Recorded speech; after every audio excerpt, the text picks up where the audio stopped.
আসসালামু আলাইকুম। Hi viewers, কেমন আছেন? আশা করি ভালো আছেন। আমি আসছি সচিবালয় মেট্রো রেলের দেখানে, যে মেট্রো রেলে উঠছি, ওটার জন্য আসছিলাম।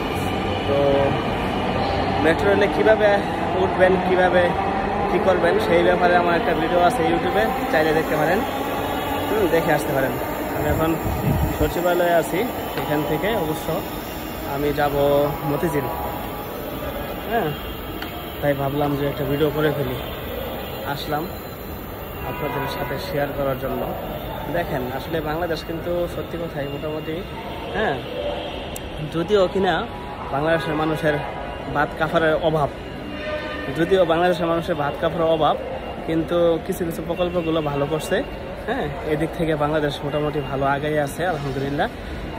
সো আমরা আসলে কেন যে এখন এত সুন্দর বাংলাদেশ রেখে ইন্ডিয়াতে কেন ঘুরতে যাই, আমি এখনও বোধগম্য হয় না। তো সবার কাছে আমার একটা আবদার থাকবে, আপনারা ভালোভাবে ইন্ডিয়া বয়কট করেন। ইন্ডিয়া যাওয়া বাদ দিয়ে এখন বাংলাদেশের অনেক সুন্দর সুন্দর দেখার মতন জায়গা আছে, সেগুলোকে দেখেন এবং উপভোগ করেন। দেশের অর্থনীতি দেশে রাখেন, দেশের অর্থনীতি চাকাকে আরও চাঙ্গা করেন। শুধু শুধু ইন্ডিয়াতে ঘুরতে গিয়ে আমাদের অর্থনীতিকে দুর্বল করবেন না। হ্যাঁ, সবার কাছে আমার একটা আবদার থাকবে, অনুরোধ থাকবে, দেশকে ভালোবাসুন। এই আর কি, বাংলাদেশ আমার সোনার বাংলাদেশ, সেই বাংলাদেশকে অবশ্যই আমাদের কী করতে হবে, ভালোবাসতে হবে, আগায় নিতে হবে। কিন্তু কারো কোনো দেশের সাথে গোলামি করে না। যেমন ইন্ডিয়া আমাদের যেভাবে ইচ্ছা সেভাবে নাচাচ্ছে, আমরা সেভাবে নাচতেছি।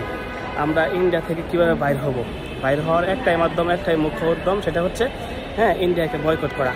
আমরা ভালোভাবে যদি ইন্ডিয়াকে বয়কট করতে পারি, অবশ্যই আমরা এই বাংলাদেশ ইন্ডিয়ার এই গোলামি থেকে আমরা কী করবো, মুক্ত পাবো এবং দেশের অর্থনীতি চাকা আরও সচলভাবে ঘুরবে ইনশাআল্লাহ। এখনও সময় আছে, ইন্ডিয়া বয়কট করেন।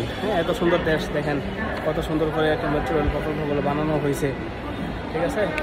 তো কেন যে আমরা আসলে ইন্ডিয়া সাপোর্ট করি, কেন যে আমরা কিছু পাগল ছাগল আছে আমাদের বাংলাদেশে, বুঝছেন না? কিছু 3 নাম্বার ছাগলের বাচ্চার মতন, যদি ছাগলের বাচ্চা থাকে 3টা, একটাই দুধ খায়, খাওয়ার পরে দুইটাই দুধ খায়, আর একটা দুধ না খাইয়া বসে থাকে। আর দুধ খাইয়া কিন্তু অনেক ফালাফালি করে, অনেক লাফালাফি করে।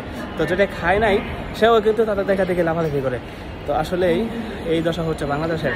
যারা ইন্ডিয়ানে এখনও সাপোর্ট করে, আমি মনে করি তারা ছাগলের 3 নাম্বার বাচ্চা।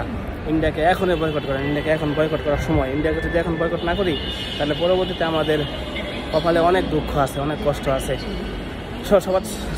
সবার কাছে আমার একটা আবদার থাকবে, সুন্দর দেশটা উপভোগ করেন, দেশের অর্থনৈতিক দেশের টাকা দেশে রাখেন। আর ইন্ডিয়ান পণ্য বয়কট করেন, দেশি পণ্য কিনে হন ধন্য। তারপরে হচ্ছে দেশের যে কিছু ভালো ভালো দেখার মতো জায়গা আছে, সেগুলো ঘুরেন, দেখেন। এখন থেকেই প্রণ করেন ইন্ডিয়া বয়কট, ইন্ডিয়াতে আর যাবো না।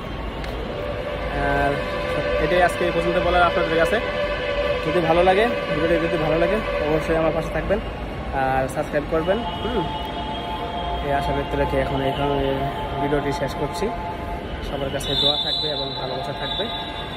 আর এখন মনে হয় একটা মেট্রো আসতেছে, হয়তো বা দেখি আসে কিনা, কিছুক্ষণ অপেক্ষা করে দেখি। যদি আসে তাহলে দেখেন, আমি এখন উঠবো। এখন অবশ্য আসছি আরও কিছুক্ষণ আগে, একটু ঘুরে ঘুরে দেখলাম। যাবো মতিঝিল, আর কি। তো ভিউয়ার্স, পাশে থাকবেন আশা করি। ওকে, ধন্যবাদ। আসসালামু আলাইকুম।